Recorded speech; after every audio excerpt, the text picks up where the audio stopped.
நான் உங்கள் ஜாவி. இன்னைக்கு எங்கே போக போகிறோம்னா எங்கள் அக்கா பையனுக்கு இன்னைக்கு பர்த்டே. அது கேக் வாங்குறதுக்கு தான் போக போகிறோம். போகலாமா? சரி வாங்க போகலாம். என்ன நடக்குதுங்க? ஏதோ கட்டிகிட்டு இருக்காங்க. நீ அது தானே பார்த்த. இன்னைக்கு லாஸ்ட் தீம் திருவிழாப்பா, அதை ரொம்ப வேலை பார்த்துட்டு இருக்காங்க. ஓ ஆமாம்ல.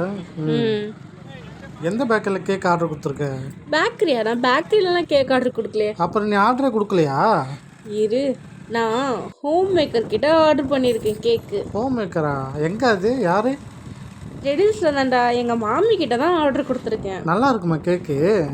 பர்த்டேக்கே நான் அவங்க கிட்ட தான் ஆர்டர் பண்ணேன். கேக்கு வாங்கிட்டு வரேன், டேஸ்ட் பண்ணி பார்த்துட்டு சொல்லு நல்லா இருக்கா நல்லா இல்லையான்ட்டு. பார்ப்போம் நல்லா இருக்கா? பாரு எவ்வளோ டேஸ்ட்டாக இருக்குன்ட்டு. இந்த கேக் எங்கேருந்து ஆர்டர் பண்ணியிருக்கோம்னா அமீரா ஹோம்மேடில் தாங்க ஆர்டர் பண்ணியிருக்கோம். அவங்க எல்லா டைப்ஸ் ஆஃப் கேக்கும் பண்ணி தருவாங்க, கஸ்டமைசேஷனும் பண்ணி தருவாங்க. ஃப்ரெஷ் க்ரீமில் பண்ணுற கேக் வேணும்னா இவங்களை காண்டாக்ட் பண்ணுங்கள்.